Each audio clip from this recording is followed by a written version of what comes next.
Gratitude ये सिर्फ एक शब्द नहीं है। इस शब्द के अंदर जो शक्ति है, अगर उस शक्ति का इस्तेमाल किया जाए तो हम कुछ भी हासिल कर सकते हैं।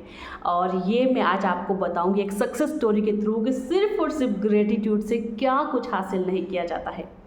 आज सुबह से मुझे कुछ अच्छा महसूस नहीं हो रहा था। मैं काफ़ी ज़्यादा डाउन फील कर रही थी और मुझे नेगेटिव थॉट्स आ रहे थे। तो जब भी मुझे नेगेटिव थॉट्स आते हैं ना, मैं हमेशा अपनी इस जादू बुक को उठाती हूँ, इसको पढ़ना शुरू कर देती हूँ। और ये बुक सच में मैजिकल है। मैं जब भी इसको पढ़ती हूँ ना, मुझे ये याद आता है कि लाइफ बहुत आसान है।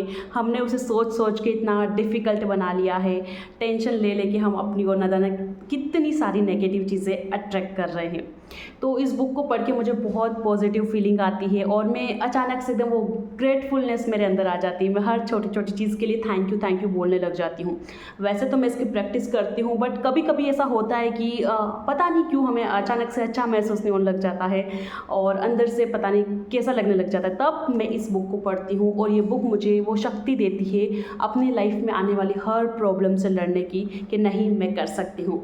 तो आज कुछ ऐसा ही हुआ कि मैं इस बुक को पढ़ रही थी क्योंकि मुझे अच्छा महसूस नहीं हो रहा था और आज मैंने चैप्टर 18 निकाला हुआ था और मुझे यहाँ पे मिली इतनी पावरफुल सक्सेस स्टोरी। और ये सक्सेस स्टोरी इस बुक की लेखिका रोंडा की खुद की डॉटर की, जो उन्होंने शेयर करी है कि कैसे उन्होंने ग्रेटिट्यूड का यूज़ करके अपना खोया हुआ वॉलेट वापस पा लिया।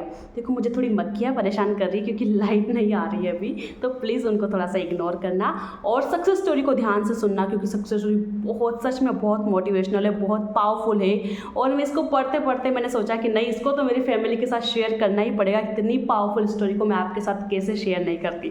तो चलिए शुरू करते हैं। तो स्टार्ट करें। आपको अपनी बेटी के जीवन का एक प्रसंग बताना चाहती हूँ। यानी कि रोंडा जो लेखिका है वो लिख रही है कि मैं अपनी बेटी की लाइफ का आपके साथ एक चीज़ शेयर करती हूँ, जिसमें उसने अपने खोए हुए वॉलेट को अपनी ओर आकर्षित करने के लिए अभ्यास किया। यानी कि यहाँ पर ग्रेटिट्यूड की बात हो रही है कि कैसे उनकी बेटी ने ग्रेटिट्यूड का यूज़ करके अपना खोया हुआ वॉलेट वापस पाया। एक रात बाहर रहने के बाद मेरी बेटी को अगली सुबह पता चला कि उसका वॉलेट उसके पास नहीं है। उसे ज़रा भी अंदाज़ा नहीं था कि ये कहाँ खोया होगा। उसे तो ये भी पता नहीं था कि ये खोया है या नहीं। उसने उस रेस्तरां में वॉलेट खोजा जहां उसने डिनर किया था। वो टैक्सी कंपनी भी गई जिसकी टैक्सी में बैठकर घर पहुंची थी। उसने स्थानीय पुलिस स्टेशन और सड़कों पर खोजबीन की। उसने आसपास के दरवाजे खटखटाए, लेकिन किसी को भी उसका वॉलेट नहीं मिला था। यानी कि रोंडा यहाँ पे बता रही है कि एक रात जब उनकी बेटी बाहर रही थी और अगले दिन जब वो वापस घर आई तो उन्हें पता चला कि उनका वॉलेट उनके पास नहीं है। और उन्होंने उनसे जितनी कोशिश हो सकती थी उन्होंने सारी करी। जिस टैक्सी में बैठकर वो आई थी वो उस टैक्सी कंपनी गई, वहाँ उन लोगों से जाकर पूछा कि क्या आपको मेरा पर्स जो वॉलेट है मिला। इसके अलावा आसपास की सड़कों पर हर जगह पर उन्होंने अपना वॉलेट खोजा पर उनको नहीं मिला। मेरी बेटी के वॉलेट में सामान्य कीमती चीज़ें थी, जैसे कि उसके बैंक और क्रेडिट कार्ड्स, ड्राइविंग लाइसेंस और नकदी, यानी कि कुछ पैसे भी थे, उसके बैंक के कार्ड्स वगैरह भी थे। लेकिन इसके अलावा उसकी सबसे बड़ी चिंता यह थी कि उसके वॉलेट में उसका पता या संपर्क की कोई जानकारी नहीं थी। यानी कि उसके वॉलेट में कोई उससे कांटेक्ट कर सके इस बारे में कुछ भी नहीं दिया हुआ था, क्योंकि वह कुछ समय पहले के लिए विदेश गई थी। उसके नाम पर कोई सार्वजनिक रूप से सूचीबद्ध फ़ोन नंबर नहीं था और एक आम सरनेम होने के कारण कोई आशा नज़र नहीं आ रही थी। अब उनकी बेटी कुछ टाइम के लिए विदेश भी रही थी तो उनके नाम पर इंडिया, जिस देश में वो रहती थी वहाँ पे अभी कोई ऐसा सूचीबद्ध फ़ोन नंबर भी नहीं था। लेकिन लगभग असंभव दिखाने वाली बाधाओं के बावजूद उसने बैठकर अपनी आंखें मूंद ली और मन ही मन वॉलेट की तस्वीर देखने लगी। यानी कि यहाँ पर उन्होंने यूज़ किया विजुलाइजेशन। वो ऐसा विजुलाइज करने लगी कि उनका वॉलेट उनके पास है। उसने चित्र देखा कि वो वॉलेट हाथों में थामे हैं, उसे खोल रही है, अपना सामान टटोल रही है और उसे ज़बरदस्त कृतज्ञता महसूस हो रही है। उसके पास वॉलेट है तथा हर चीज़ अपने हाथ में दोबारा में मिल गई है। तो उनकी डॉटर ने क्या किया, ऐसा विजुलाइजेशन किया अपनी आंखें बंद करके कि उनके पास उनका वॉलेट वापस आ चुका है। वो उसे टटोल रही है, उसका सामान बाहर निकाल रही है। इस तरह से पूरे दिन जब भी मेरी बेटी ने इस बारे में सोचा, उसने हर बार कल्पना की कि वॉलेट उसके हाथों में है। उसे बहुत अधिक प्रसन्नता तथा कृतज्ञता महसूस हुई कि उसका वॉलेट उसके पास लौट आया है। जब जब उसके माइंड में दिन भर में थॉट आया वॉलेट के बारे में, उसने हर बार महसूस किया कि उसका वॉलेट उसके पास है और हर बार उसने ग्रेटिट्यूड फील किया उसके लिए। ना कि उसने कंप्लेंट करी करी कि वाह खो गया है, कब मिलेगा, कैसे मिलेगा, मिलने के चांसेस भी है कि नहीं। उसने कंप्लेंट नहीं करी बल्कि उसने यहाँ पे दिया ग्रेटिट्यूड। उस रात उसके पास एक किसान का फ़ोन आया जो 100 मील दूर रहता था। किसान ने बताया कि उसका वॉलेट उसे मिला है। इस कहानी की असाधारण बात यह है कि किसान को वॉलेट सड़क पर सुबह सुबह मिला था, वो भी मेरी बेटी के घर के ठीक बाहर।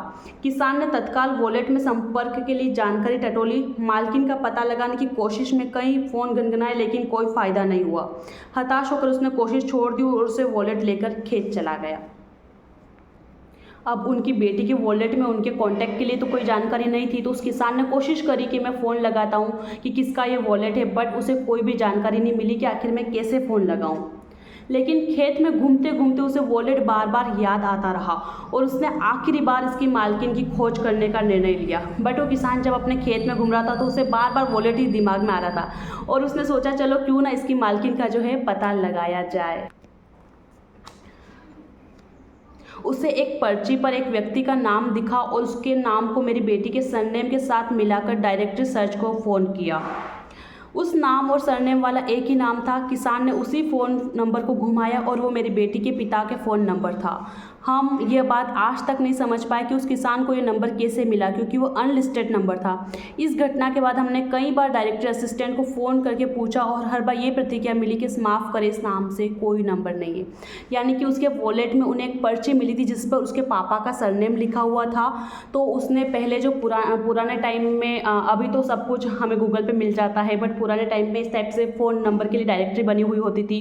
तो उसमें उसने वो सरनेम सर्च किया तो उसे एक ही सरनेम मिला और उसने उसके ऊपर कॉल लगाया तो वो सरनेम जो था उनके पापा का था और सीधा फ़ोन किसको लगा, उसके पापा को लगा।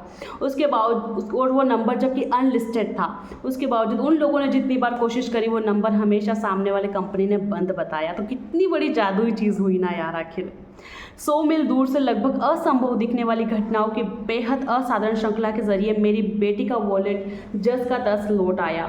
उसने कृतज्ञ बनकर अपनी भूमिका निभाई कि उसे वॉलेट मिल गया और जैसा हमेशा होता है कृतज्ञता ने अपना जादू कर दिखाया तथा उसका वॉलेट उस तक पहुंचाने के लिए हर व्यक्ति, परिस्थिति, घटना को सक्रिय कर दिया। मतलब कितना इम्पॉसिबल था उसका वॉलेट उसको मिलना, क्योंकि उसके वॉलेट में उसके नाम के बारे में कोई डिटेल्स नहीं थी, सिर्फ उसके क्रेडिट कार्ड्स वगैरह थे और उसमें उसका नाम कहीं से कहीं तक नहीं था। बट उस वॉलेट में से सिर्फ एक पर्ची निकली जिसमें उसके पापा का सरनेम था।